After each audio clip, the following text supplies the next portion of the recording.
Morning bulletin. ఇక వార్త వివరాల్లోకి వెళ్తే సంగారెడ్డి జిల్లా దుండిగల్ మండలంలో జరిగిన ఘోర పేలుడు ఘటన మరింత విషాదంగా మారింది.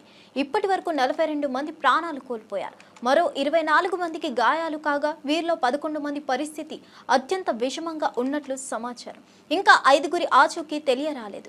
రెస్క్యూ టీంలు ఘటనా స్థలాలలోకి పరిశోధన కొనసాగిస్తున్నాయి. మృతదేహాల గుర్తింపు ప్రక్రియ కొనసాగుతుంది. పేలుడుతో పరిసర ప్రాంతాల్లో తీవ్ర అనంతరం నెలకొంది. ప్రభుత్వ యాంత్రాంగం సహాయ చర్యలు ముమ్మరం చేసింది. మృతుల సంఖ్య మరింత పెరిగే అవకాశం ఉందని అధికారులు తెలిపారు. రాష్ట్ర ప్రభుత్వం విపత్తు నియంత్రణ బృందాలను రంగంలోకి దించింది. బాధిత కుటుంబాలకు అవసరమైన సహాయం అందించేందుకు చర్యలు చేపట్టింది. ఈ ఘటనపై సమగ్ర విచారణ చేపట్టాలని ప్రజలు డిమాండ్ చేస్తున్నారు. ప్రీవియస్ హిస్టరీని కూడా వెరిఫై చేయండి. దాని తర్వాత ఇప్పుడు జరిగిన యాక్సిడెంట్కు ఎక్స్పర్ట్స్ను పెట్టి వాళ్ళ ఎక్స్పర్ట్స్ ఒపీనియన్ కలెక్ట్ చేయండి. జనరల్ ఒపీనియన్స్ లేకపోతే అజంప్షన్స్తోని don't conclude with assumption or general opinion. I need specific reason for this accident, then only we can address. ఇప్పుడు ఈరోజు ఇక్కడ జరిగింది, ఇట్లాంటి సిమిలర్ ఇతర పరిశ్రమలలో కూడా ఇట్లాంటి సమస్య రాకుండా ఉండాలంటే మనం ఏం ఇన్స్ట్రక్షన్స్ ఇవ్వాలి, వేటి మీద ఫోకస్ పెట్టాలనేది కూడా మనకు అర్థం కావాలి. దీని నుంచి మీరు నేర్చుకోవాల్సింది, దీని నుంచి చూడాల్సింది రెండు ఉన్నాయి. ఒకటి డీటెయిల్ రిపోర్ట్ కావాలి నాకు. డీటెయిల్ రిపోర్ట్ మీద ఇమ్మీడియట్గా మీరు దీన్ని అడ్రస్ చేయండి. ఈ అంటే ఎక్స్పర్ట్స్ను కాన్స్టిట్యూట్ చేయండి. ఇట్ ఈస్ జనరల్ ఒపీనియన్స్ మీద పోకండి. దీని రిలేట్ ఏముందో ఆల్రెడీ ఇన్స్పెక్షన్ చేసిన వాళ్ళని వేయకండి. బయట నుంచి ఆఫీసర్లను డెప్యూట్ చేయండి. ఆల్రెడీ ఇన్స్పెక్షన్ చేసి ఆల్రెడీ దీని మీద ఉన్న వాళ్ళని మళ్ళీ ఒపీనియన్కి ఇస్తే they don't say anything. So కొత్త వాళ్ళను దీన్ని వేసి దీని మీద టోటల్గా డీటెయిల్ రిపోర్ట్ అనేది దీని మీద ఇమ్మీడియట్గా తీసుకోండి. ఈ రిపోర్ట్స్ బేసిస్ మీద ఈ పాశమైలారంలో ఉన్న ఇండస్ట్రీలో ఇట్లాంటివి ఏమేమి ఉన్నాయి, వేటి మీద ఇంకా ఇట్లాంటి గతంలో ఇట్లాంటి ఏమైనా డిఫిషియన్సీ ఉండి వాళ్ళకి నోటీసులు ఇస్తే వాళ్ళు కంప్లై చేసిండ్రా లేదా, ఇమ్మీడియట్గా మిగతా వాటిని కూడా అడ్రస్ చేయాలి. మీకు ఇన్సిడెంట్ యాక్సిడెంట్ కానంత వరకు అంత బాగానే కనిపిస్తుంది. ఒక్కసారి సీరియస్ ఇష్యూ అయితే మళ్ళీ తర్వాత ఇదవుద్ది. దాని తర్వాత మళ్ళీ జరిగిన తర్వాత నువ్వేం చేయడానికి లేదు. కాబట్టి ఇమ్మీడియట్గా మా అధికారులను అందరిని ఇచ్చి నువ్వు పర్సనల్గా సూపర్వైజ్ చేసి దీని మీద రిపోర్ట్స్ అన్నిటిని కూడా మీరు పర్సనల్ కూర్చొని చేయండి. This point number 1. రంగనాథ్, మీరు ఎవరి డిజాస్టర్ మేనేజ్మెంట్ ఎవరు లీడ్ చేస్తున్నారు? పటాన్చెరు ధృవ ఆసుపత్రిని సందర్శించిన తెలంగాణ సీఎం రేవంత్ రెడ్డి సిగాచి పరిశ్రమల ఘోర పేలుడు ఘటనలో గాయపడిన బాధితులను పరామర్శించారు. ఆసుపత్రిలో చికిత్స పొందుతున్న ప్రతి ఒక్కరిని వ్యక్తిగతంగా పరామర్శించి వారి ఆరోగ్య పరిస్థితిపై వైద్యుల నుంచి పూర్తి సమాచారం తీసుకున్నారు. శరీరంపై తీవ్రమైన గాయాలతో బాధపడుతున్న వారికి ధైర్యం చెప్పిన సీఎం ప్రభుత్వం పూర్తి సహాయం అందిస్తుందని భరోసా ఇచ్చారు. అవసరమైన అన్ని వైద్య సదుపాయాలను తక్షణం అందుబాటులో ఉంచాలని అధికారులను ఆదేశించారు. బాధిత కుటుంబాలకు ప్రభుత్వం అండగా నిలుస్తుందన్నారు. ఘటనా స్థితిని సమీక్షించిన సీఎం సహాయక చర్యలను మరింత వేగవంతం చేయాలని సూచించారు.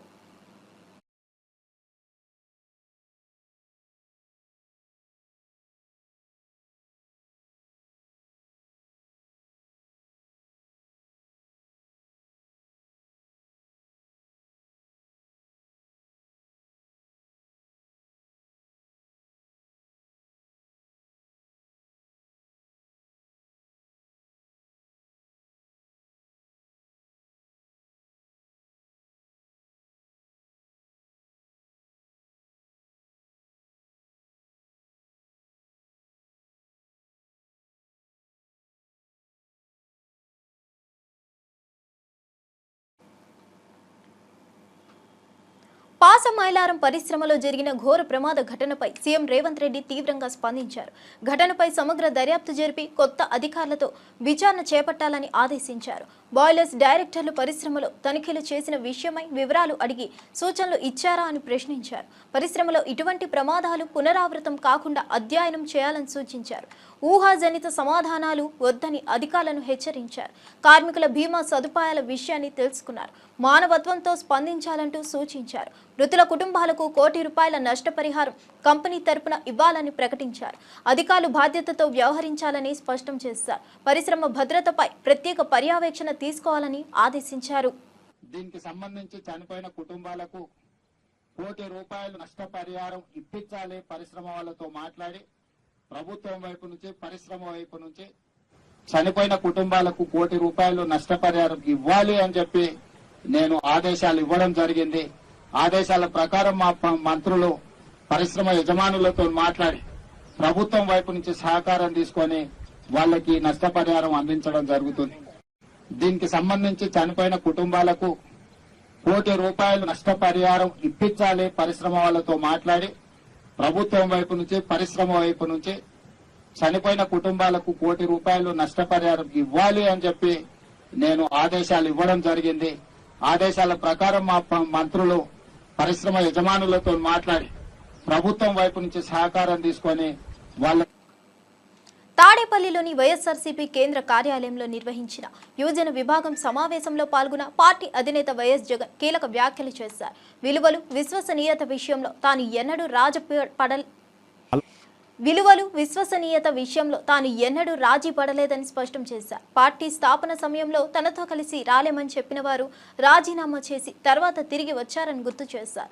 ఉప ఎన్నికల్లో అత్యధిక మెజార్టీతో గెలిచి ప్రమాణ స్వీకారం చేసిన సమయంలో పార్లమెంట్లోని ప్రతి తల తన వైపు చూసిందని తెలిపారు. పార్టీ కోసం ప్రతి కార్యకర్త దృఢ నమ్మకంతో ముందుకు సాగాలని పిలుపునిచ్చారు. ఈ కార్యక్రమానికి యువజన విభాగం నాయకుడు బైరెడ్డి సిద్ధార్థరెడ్డి కూడా హాజరయ్యారు. యువజన నేతలతో జరిపిన ఈ సమావేశం పార్టీ భవిష్యత్తుకు దిశానిర్దేశంగా నిలిచింది. నాతో పాటు కొంతమంది నాయకులు, నా మీద వ్యక్తిగతంగా అభిమానం ఉన్న నాయకులు కొంతమంది, మా కడప జిల్లాల నుంచి మరి ముఖ్యంగా కొంతమంది నాయకులు నాతో పాటు రావాలని అడుగులు ముందుకేశారు. నేనన్నా నా పరిస్థితి ఏమిటో నాకే అర్థం కావడం లేదు. అందరూ అంటా ఉన్నారు కేంద్రంలో కాంగ్రెస్ పార్టీతో ఢీకొంటా ఉన్నావు, రాష్ట్రంలో ముఖ్యమంత్రితో ఢీకొంటా ఉన్నావు కాంగ్రెస్ పార్టీతో. ఇలాంటి పరిస్థితుల్లో నా పరిస్థితి అగమ్య గోచరంగా ఉన్నప్పుడు నేను మిమ్మల్ని నాతో పాటు రమ్మని చెప్పి నేను చెప్పలేను. దేవుడు ఆశీర్వదించి నేను ఎదిగినప్పుడు, నేను బాగున్నప్పుడు అప్పుడు రండి అని చెప్పి కొంతమందికి చెప్పిన. ఇట్లా రాష్ట్రం వైపు తిరిగి చూస్తే ఎవ్వరూ లేరు వెనకాల. కేవలం నేను, నాతో పాటే అమ్మ, మేము మాత్రమే ఉన్నాం. ఆ ప్రస్థానం అక్కడి నుంచి మొదలైంది. కానీ రాజకీయాలలో ఎప్పటికీ కూడా విలువలు, విశ్వసనీయత ఇవి మాత్రం ఎక్కడా ఎప్పుడూ తగ్గనేలా. ఎన్ని కష్టాలు వచ్చినా కూడా ఇటువైపు చూస్తే పొలిటికల్ ఒబ్లివియన్ అంటారు, ఏ రోజు కూడా కాంప్రమైజ్ కాల. విలువలు, విశ్వసనీయత అన్న దానికి మాత్రం పెద్దపీట వేశాం. విలువలు, విశ్వసనీయత అన్నది ఎట్లాంటి పరిస్థితిలో ఉన్నా కూడా ఏ రోజు కూడా అవి ప్రశ్నించే పరిస్థితిలో ఏ రోజు రాజకీయాలు ఎప్పుడు చేయాల. అక్కడి నుంచి సాగింది రాజకీయ ప్రయాణం. లక్షల కోట్ల రూపాయలు ఖర్చు చేసి నిర్మించిన కాళేశ్వరం ప్రాజెక్టు నుంచి గరిష్టంగా 168 టీఎంసీల నీటిని ఎత్తిపోసారని సీఎం రేవంత్ రెడ్డి వెల్లడించారు. అసలు ప్రాజెక్టు నుంచి 240 టీఎంసీల నీరు ఎత్తిపోతామని చెప్పి చివరికి అంత జలగంగగా మిగిలిపోయిందని ఎద్దేవా చేశారు. గత ప్రభుత్వం కాళేశ్వరం నిర్మాణంలో భారీ అవినీతికి పాల్పడిందని, ప్రజాధనం దోచుకున్న దోపిడీ గుట్టును త్వరలోనే బహిర్గతం చేస్తామన్నారు. తెలంగాణలో రైతుల పంటలకు నీరు అందించాలంటే ప్రాజెక్టులు సమర్థవంతంగా పనిచేయాలని తెలిపారు. నీటి పారుదల శాఖను పూర్తిగా పరిశీలించి పారదర్శకంగా నడిపించేందుకు చర్యలు తీసుకుంటామని సీఎం హామీ ఇచ్చారు. కాళేశ్వరం తప్పిదాలపై తాము మౌనంగా ఉండబోమని, బాధ్యులపై విచారణ తప్పదని రేవంత్ రెడ్డి స్పష్టం చేశారు. నీళ్ల మీదనే మన ప్రధానమైన చర్చ జరిగింది. నీళ్లకు, నాగరికతకు ఎంత దగ్గర సంబంధం ఉంటుందో, నీళ్లకు తెలంగాణ ప్రజలకు అంతకంటే దగ్గరగా వాటితో అనుబంధం ఉన్నది. ఈ నీళ్లలో జరిగిన అన్యాయమే ప్రత్యేక రాష్ట్ర పోరాటానికి పునాది పడ్డది.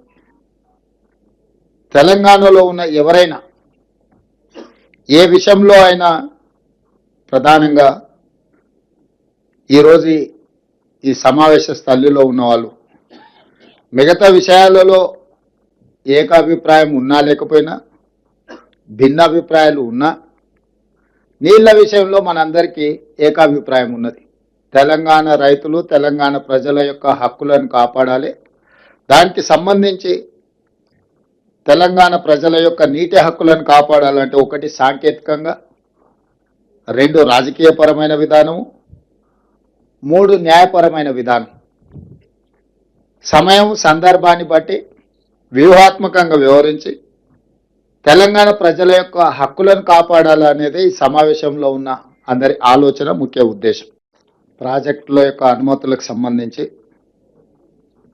తెలంగాణ రాష్ట్ర ప్రభుత్వ సాగునీటి పారుదల శాఖ మంత్రివర్యులు ఉత్తమ్ కుమార్ రెడ్డి గారు ఒక సంపూర్ణమైన ముఖ చిత్రం గోదావరి జలాల బల్కంపేట ఎల్లమ్మ తల్లి కళ్యాణ మహోత్సవాల్లో మాజీ మంత్రి సంచలన నేత తలసాని శ్రీనివాస్ యాదవ్ హాజరయ్యారు. అమ్మవారి కళ్యాణోత్సవంలో పాల్గొన్న ఆయన ప్రత్యేక పూజలు నిర్వహించారు. ఆలయ ప్రాంగణంలో భక్తుల ఉత్సాహం మధ్య అమ్మవారికి శ్రద్ధాపూర్వకంగా నమస్కరించారు. ఆలయ కమిటీ సభ్యులు, అధికారులు తలసానిని అభినందించారు. ఈ కార్యక్రమంలో పాల్గొనడం ఆనందంగా ఉందని ఆయన తెలిపారు. భక్త జనానికి ఎలాంటి అసౌకర్యం కలగకుండా అధికారులతో సమీక్ష చేపట్టారు.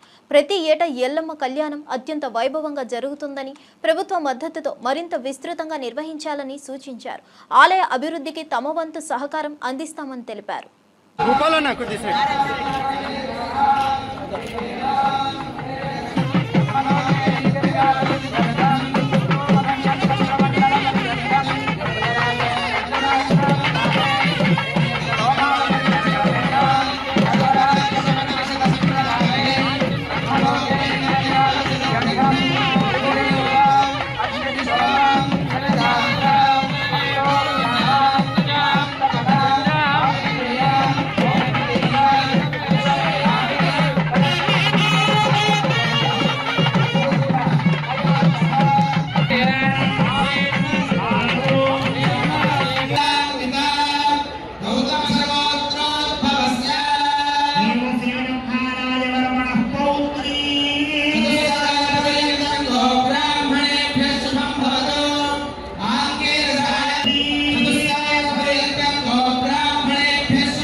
ఏ తప్పు చేయని వాళ్లను అరెస్ట్ చేపిస్తూ ప్రజల పొట్టల మీద కొడుతున్నాడని సీఎం రేవంత్ రెడ్డిపై తీవ్ర ఆరోపణలు వచ్చాయి. శశిధర్ గౌడ్ తల్లి ఎమోషనల్ అయ్యారు. కాంగ్రెస్ పార్టీ అనేదే తెలుసు కానీ ఇలాంటి కాంగ్రెస్ ని ఫస్ట్ టైం చూస్తున్నామని ఆవేదన వ్యక్తం చేశారు. రేవంత్ రెడ్డి మనల్ని భయపెట్టాలని కేసులు పెడుతున్నాడని విమర్శించారు. ఆయన్ను మెంటల్ గాడిగా పేర్కొంటూ ట్రాప్లో పడొద్దని సూచించారు. మా టైం వస్తుంది, అప్పుడు వాళ్ళ పని చూస్తామని చెబుతూ తమకే బాధ్యత అని శశిని ఇంటికి తామే తీసుకురస్తామన్నారు. కుటుంబాన్ని ఓదార్చిన ఎమ్మెల్యేలు పాడి కౌశిక్ రెడ్డి, డాక్టర్ సంజయ్ తాము అన్నల్లా తమ్ముళ్ళలా ఉంటామని భరోసా ఇచ్చారు. కాంగ్రెస్ పార్టీ కానీ ఇటువంటి కాంగ్రెస్ పార్టీ ఇప్పుడు ఫస్ట్ టైం చూస్తున్నాను. ఈ కాంగ్రెస్ ఇది ఫస్ట్ టైం చూడడం. నేను నా పుట్టుక నుంచి పెద్దగా ఇందాక కాంగ్రెస్ పార్టీలు వచ్చినాయి, అన్ని చూసినాను కానీ ఇట్లాంటి పరిస్థితి నేను చూడలేను. అసలు నేను చూడలేను. ఎంత మందిని సర్వనాశనం చేస్తున్నాడు. ఇదేనా పద్ధతి? అసలు లెక్క పెట్టుకోవాలి. సుక్కలిగా ఛాన్స్ అనేది మనకొచ్చేది రాదా? మనకు కూడా వస్తుంది కదా. ఏమో ముందు ఏమో అంటే ఇప్పుడు కురుకురికి పాలు తాగితేనంటే నోరు కాలిందంట.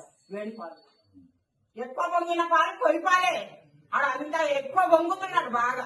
నేను చేసిన పనులకు నాదే పెద్ద గొప్ప అని అనుకుంటున్నాడు. కానీ ఏం పనులు చేస్తున్నాడో, ఆయన ఏం చేస్తున్నాడో ఆయనకే అర్థం కావాలి.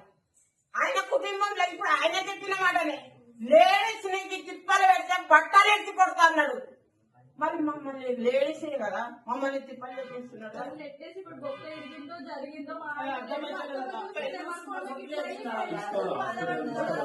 అన్నారు ఇప్పుడు మనం అంతా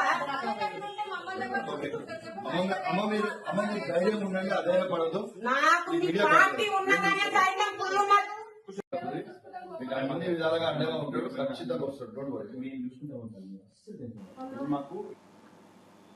తాడిపత్రి రాజకీయాలు మళ్లీ వేడెక్కాయి. పెద్దారెడ్డిపై జేసీ ప్రభాకర్ రెడ్డి ఘాటు వ్యాఖ్యలు చేశారు. నువ్వు కుక్క గాడిదకు పుట్టిన క్రాస్ బీడ్వి, నీ గురించి ఇకపై మాట్లాడడం ఇదే చివరిసారి అంటూ తీవ్ర స్థాయిలో విరుచుకుపడ్డారు. పెద్దారెడ్డి ఇంటికి రిజిస్ట్రేషన్ లేకపోవడం వల్లనే కూల్చివేయాలని డాక్టర్ ఆదేశించారని స్పష్టం చేశారు. తాను మాట్లాడే ప్రతి మాటకు ఆధారాలు ఉన్నాయని అన్నారు. తాడిపత్రికి పెద్దారెడ్డి వస్తే నియమావళి ప్రకారం పర్మిషన్ ఇవ్వాలని ఏఎస్పీని కోరారు. తాడిపత్రిలో రాజకీయం కంటే న్యాయ పరిరక్షణ అవసరమని జేసీ పేర్కొన్నారు. ప్రతిపక్షం ఊహల్లో వ్యవహరిస్తుందని, ప్రజలు నిజాన్ని గ్రహించాల్సిన సమయం వచ్చిందని జేసీ హితవు చెప్పారు. రాజకీయాల పేరుతో చట్ట విరుద్ధంగా వ్యవహరించడం సహించబోమన్నారు. పొద్దున్న ఒకరు చెప్పదరా నాన్న తమ్ముడు పెద్దారెడ్డి నాకు ఎస్పీ పర్మిషన్ ఇలే గుడికి పంపిస్తావా నన్ను 2 గుళ్ళకి పంపిస్తావా ఎన్ని రోజులు పనుకున్నారా మున్సిపల్ ఆఫీసులో ఆడే నీళ్లు పోసుకున్నాడు ట్రాక్టర్ని రిపేర్కి పంపిద్దంటవే ఏంటి ఇలానే ఉంటుంది అంటాను ఇప్పుడు నేనేమనుకోవడం లేదు ఇట్లానే ఉంటుందంట మారు ఎస్పీ అనొద్దు నిన్న ఎవరో నాకు తెలియదు ఎవరితో ఇల్లు పలుకొట్టినారు ఏమనంటే వాళ్ళ దీంతో ఇది టైం అనుకుని పలుకొట్టినారు నేనే సరెండర్ చేసిన మంచిది కాదని నువ్వు ఇప్పుడు నుంచి ఇంక అనద్దు nobody wants faction or గలాటా so the police has to maintain law and order your cross breed of a donkey and a boar. Your face is like a boar, your behavior is like a donkey. అది దాన్ని కూడా compare చేయదు అది మంచిగా సేవ చేస్తుంది. ప్రముఖ సినీ నటి వాసుకి పాకిజాకి ఆర్థిక సహాయంగా ఏపీ ఉప ముఖ్యమంత్రి పవన్ కళ్యాణ్ 2 లక్షల రూపాయలు సాయం ప్రకటించారు. ఇటీవల ఓ మీడియా ద్వారా తన దీన స్థితిని వెళ్లిపుచ్చిన వాసుకి పూట గడవడం కూడా కష్టమని భిక్షాటన దాకా వెళ్లినట్టు చెప్పి భావోద్వేగానికి గురయ్యారు. ఆమె పరిస్థితిని చూసిన పవన్ కళ్యాణ్ వెంటనే స్పందించారు. మధ్యాహ్నం మంగళగిరిలోని జనసేన కేంద్ర కార్యాలయంలో ప్రభుత్వ విప్ హరిప్రసాద్, ఎమ్మెల్యే గిడ్డి సత్యనారాయణల చేతుల మీదుగా వాసుకి ఆర్థిక సాయం అందించారు. ఒక పాత తారకి సహాయం చేస్తూ పవన్ కళ్యాణ్ మానవత్వాన్ని చాటుకున్నారు. నేను పాత కామెడీ యాక్టరు పాకిజా. మీ అందరికీ మన ఆంధ్ర ప్రజలు అందరికీ తెలుసు. నేను చాలా కష్టంలో ఉన్నాను. తినటానికి కూడా వీలు లేదు. ఒక తమిళనాడులో ఎవరు నన్ను పట్టించుకోలేదు. తమ్ముడు గారు డిప్యూటీ సీఎం గారు పవన్ కళ్యాణ్ గారికి నేను చెప్పాను. వెంటనే నాకు ఆర్థిక డబ్బులు 2 లక్షలు సహాయం చేశారు. నాకు చిన్న తమ్ముడు కాలు పట్టుకుంటాను. ఏలేల జమ్మానికి తమ్ముడు డిప్యూటీ సీఎంకు మర్చిపోను. నేను అప్పుడే ఇంటర్వ్యూలో సుమన్ టీవీలో చెప్పాను, నెక్స్ట్ సీఎం తమ్ముడు గారు పవన్ కళ్యాణ్ గారు అన్నాను. తమ్ముడు గారికి చాలా పెద్ద గొప్ప మనసు. నేను తమిళనాడులో పుట్టి పెరిగి ఆల్రెడీ అన్నయ్య చిరంజీవి అన్నయ్య, నాగబాబు అన్నయ్య, మెగా పవర్ స్టార్ ఫ్యామిలీ, ఇప్పుడు వాళ్ళు ఫ్యామిలీతో నేను బతుకుతున్నాను. నేను తిన్న భోజనం, నేను కట్టుకున్న చీరలు ఆ వదిన గారు ఇచ్చారు. అన్నీ మెగా పవర్ స్టార్ ఫ్యామిలీ అని డిప్యూటీ సీఎం పవన్ కళ్యాణ్ గారు వెంటనే నేను నిన్ననే చెప్పాను. ఈవేళ పిలిచి 2 lakhs డబ్బులు ఇచ్చారు ఆర్థిక సహాయం. మేము ఉన్నామమ్మా అన్నారు. నేను తమిళనాడులో బతుకుతామా సస్తామా అని ఉన్నప్పుడు ఇక్కడ నుంచి నాకు ఫోన్ వచ్చింది జనసేన పార్టీ ఆఫీస్ నుంచి. అది వచ్చి ఇమ్మీడియట్గా మీరు రండి అని చెప్పి నాకు వచ్చాను. చాలా సంతోషం. తమ్ముడు గారు పవన్ కళ్యాణ్ గారు డిప్యూటీ సంగారెడ్డి జిల్లా పాసమైలారంలోని కెమికల్ ఫ్యాక్టరీలో జరిగిన పేలుడు ఘటనలో గాయపడ్డ కార్మికులను తెలంగాణ జాగృతి అధ్యక్షురాలు కవిత పరామర్శించారు. ఆసుపత్రిలో చికిత్స పొందుతున్న బాధితులను సందర్శించి వారి ఆరోగ్య పరిస్థితిని అడిగి తెలుసుకున్నారు. ప్రభుత్వంతో మాట్లాడి పూర్తి సహాయం అందిస్తామని హామీ ఇచ్చారు. కార్మికుల రక్షణ విషయంలో యాజమాన్యం నిర్లక్ష్యం చూపించిందని ఆగ్రహం వ్యక్తం చేశారు. బాధిత కుటుంబాలకు తగిన న్యాయం జరిగేలా చూస్తామని చెప్పారు. రాష్ట్రంలోని కార్మికుల భద్రతకు ప్రాధాన్యం ఇవ్వాల్సిన అవసరం ఉందని సూచించారు. పాసమైలారం పేలుడు ఘటనపై సమగ్ర విచారణ జరిపించాలని కోరారు. బాధితులకు సరైన పరిహారం ఇవ్వాలని డిమాండ్ చేశారు.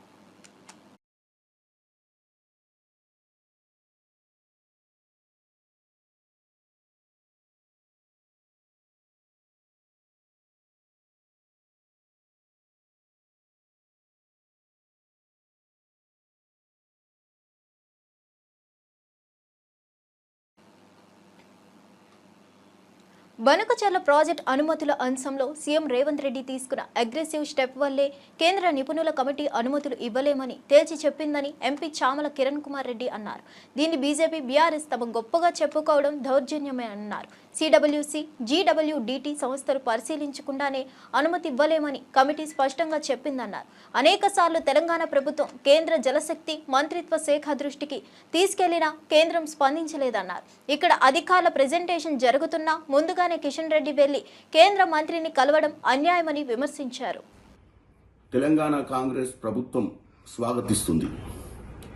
ముఖ్యంగా వారు చెప్పింది ఏంటంటే కేంద్ర జల సంఘం అలాగే గోదావరి నదీ జలాల వివాదాల ట్రిబ్యునల్ ఈ రెండు పరిశీలించకుండా రెండు రాష్ట్రాలు సఖ్యతకు రాకుండా ఈ యొక్క ప్రాజెక్టుకు అనుమతులు ఇవ్వడం వీలు కాదని చెప్పడం జరిగింది.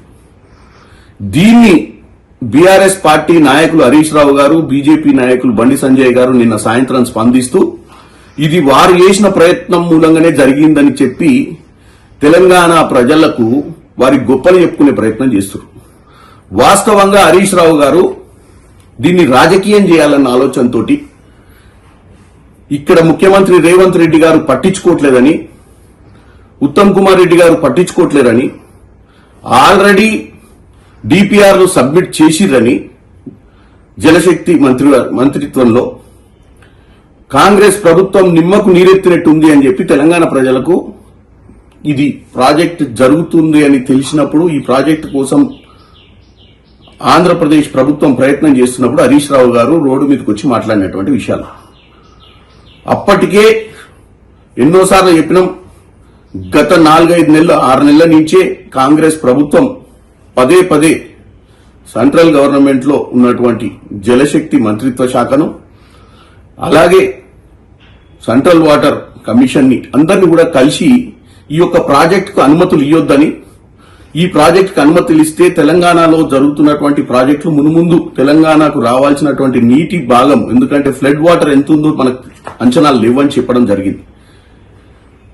మొన్న మీరు చూసిరు, మొన్న లాస్ట్ వీక్ బిఫోర్ వీక్ ముఖ్యమంత్రి రేవంత్ రెడ్డి గారు, ఉత్తమ్ కుమార్ రెడ్డి గారు పర్సనల్ గా కూడా వెళ్లడం జరిగింది. ఆ రోజు కూడా బీజేపీ నాయకులను కిషన్ రెడ్డి గారిని అందరినీ కూడా సెక్రటేరియట్కి పిలిస్తే కిషన్ రెడ్డి గారు రాకుండా కిషన్ రెడ్డి గారు ముందు రోజే పోయి అక్కడ కలవడం జరిగింది. ఎప్పుడైతే తెలంగాణ వ్యతిరేకిస్తుందో, ఎప్పుడైతే ఇది జరుగుతుందని తెలిసిందో, ఎప్పుడైతే రాష్ట్ర ప్రభుత్వం దీన్ని సీరియస్ గా తీసుకుందని తెలిసిన తర్వాత బీజేపీ నాయకులు, ఎందుకంటే ముఖ్యంగా చంద్రబాబు నాయుడు వాళ్ళకి ఈరోజు చాలా అవసరమైనటువంటి పొలిటికల్ పార్టీ చంద్రబాబు నాయుడుది, 18th లోక్సభలో ఈ రోజు వాళ్ళ స్థానాన్ని ఈ రోజు ప్రభుత్వంలో కాపాడినటువంటి పరిస్థితి ఆ పార్టీకి ఉంది. కాబట్టి ఆ పార్టీకి ఎదురు అనకాపల్లి జిల్లా పాయకరావుపేట నియోజకవర్గంలోని కోట ఊరట్ల మండలంలో హోంమంత్రి వంగలపూడి అనిత పర్యటించారు. బాపిరాజు కొత్తపల్లి గ్రామస్తులు మంత్రికి ఘన స్వాగతం పలికారు. అడుగడుగున మహిళలు హారతులు ఇస్తూ అట్టహాసంగా ఆత్మీయత చూపారు. గ్రామంలో పింఛన్లను మంత్రితో పంపిణీ చేయించారు. ప్రజలతో ప్రత్యక్షంగా మమేకమవుతూ సమస్యలు అడిగి తెలుసుకున్నారు. అభివృద్ధికి కృషి చేస్తామని హామీ ఇచ్చారు.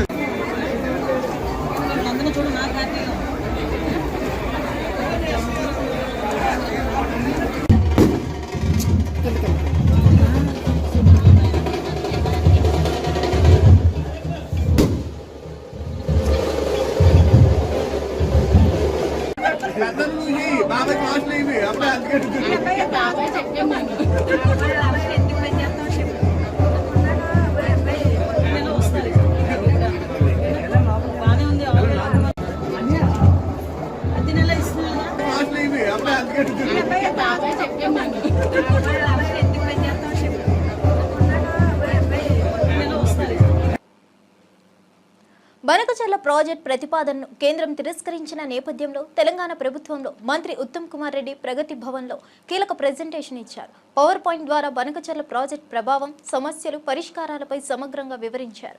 ఈ సమావేశానికి ముఖ్యమంత్రి రేవంత్ రెడ్డి, డిప్యూటీ సీఎం భట్టి విక్రమార్కతో పాటు పలువురు మంత్రులు, ఎమ్మెల్యేలు, ఎమ్మెల్సీలు, కార్పొరేషన్ చైర్మన్లు, ఉన్నతాధికారులు హాజరయ్యారు. ఈ సందర్భంగా కేంద్ర ప్రభుత్వ నిర్ణయాన్ని విమర్శించారు. తెలంగాణ హక్కుల పరిరక్షణకు అన్ని చట్టబద్ధమైన మార్గాల్లో పోరాడతామని తెలిపారు. ఏపీ ప్రభుత్వం పంపిన ప్రతిపాదనల్లో స్పష్టతలేమీ ఉందని ఆరోపించారు. నీటి సమస్యలపై రాష్ట్రానికి న్యాయం జరిగేలా కేంద్రాన్ని ఒప్పించే ప్రయత్నాలు కొనసాగిస్తామని మంత్రి ఉత్తమ్ హామీ ఇచ్చారు. గోదావరి నది జలాలు రాయలసీమ తరలించడానికి ప్రయత్నాలు వాళ్ళు మొదలుపెట్టి మరి ఈ మధ్య కాలంలో మన మీద మన ప్రభుత్వం మీద దుష్ప్రచారం చేసే విషయం కూడా మీరు గమనిస్తున్నారు. మరి ముఖ్యమంత్రి గారు మేము చేసిన కృషికి అనుగుణంగా నిన్న కేంద్ర ప్రభుత్వం గౌరవ పిసిసి ప్రెసిడెంట్ గారికి స్వాగతం పలుకుతూ మరి మా కృషికి అనుగుణంగా కేంద్ర ప్రభుత్వం స్పందిస్తూ ఆంధ్రప్రదేశ్ ప్రతిపాదించిన ఈ పోలవరం బనకచెర్ల లింక్ ప్రాజెక్ట్ ని తిరిగి వెనక్కి పంపి, దయచేసి మీరు గమనించాలి, వాళ్ళ ప్రాజెక్ట్ ప్రపోజల్ ని వెనక్కి పంపించి మేమైతే వాదించామో గోదావరి వాటర్స్ డిస్ప్యూట్ ట్రిబ్యునల్ 1980 అవార్డుకి ఇది వ్యతిరేకంగా ఉందని చెప్పడం, దాంతో ఏకీభవించి కేంద్ర ప్రభుత్వం నిన్న అది వెనక్కి పంపించిన విషయం కూడా నేను హిమాచల్ ప్రదేశ్ భారీ వర్షాలతో అతలాకుతలమవుతుంది. ఎగువ నుంచి వస్తున్న ఆకస్మిక వరదలతో బియాస్ నదితో పాటు పలు నదులు ఉప్పొంగి ప్రవహిస్తున్నాయి. మండి జిల్లాలో ఓ వ్యక్తి మృతి చెందగా మరో 12 మంది గల్లంతయ్యారు. రాష్ట్ర వ్యాప్తంగా కొండ చర్యలు విరిగిపడుతున్న ఘటనలు ఆందోళన కలిగిస్తున్నాయి.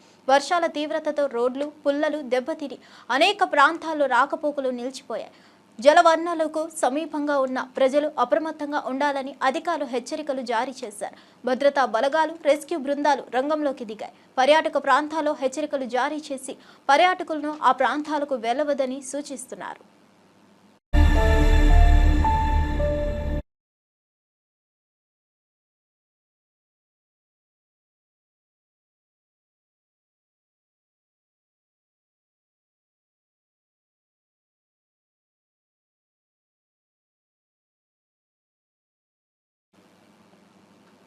తనపై తప్పుడు కేసులు పెట్టి బలవంతంగా అరెస్ట్ చేశారంటూ విజయవాడ సబ్ జైలు వద్ద చెవిరెడ్డి భాస్కర్ రెడ్డి ఆగ్రహం వ్యక్తం చేశారు. ఈ దొంగ కేసులతో మమ్మల్ని వేధిస్తున్నారని తీవ్రంగా మండిపడ్డారు. తనపై రాగాల పచ్చిదాగల కుట్రలు చేస్తున్నారని ఆరోపించారు.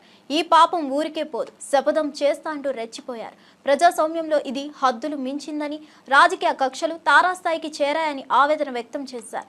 అటు జైలుకు వచ్చిన అభిమానులు, కార్యకర్తలు పెద్ద సంఖ్యలో ఉండడంతో ఉద్రిక్తత చోటు చేసుకుంది. చెవిరెడ్డి వ్యాఖ్యలతో వైఎస్ఆర్సీపీ శ్రేణుల ఆగ్రహం వెల్లువెత్తుతుంది. ఇదే తీరుతో వ్యవహరిస్తే ప్రజలే సమాధానం చెబుతారని హెచ్చరించారు. ఒక గొప్ప గొప్ప దర్శకుడున్నాడు, ఒక రాజమౌళి, ఒక సుకుమారు గొప్ప గొప్ప దర్శకుడున్నాడు.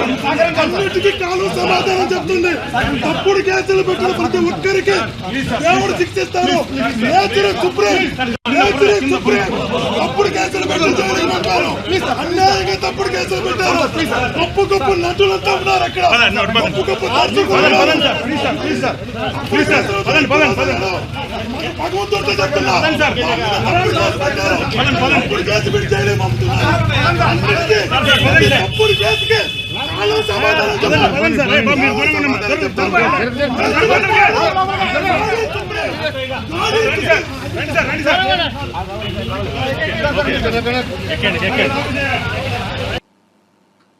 మరిన్ని అప్డేట్స్ కోసం చూస్తూనే ఉండండి.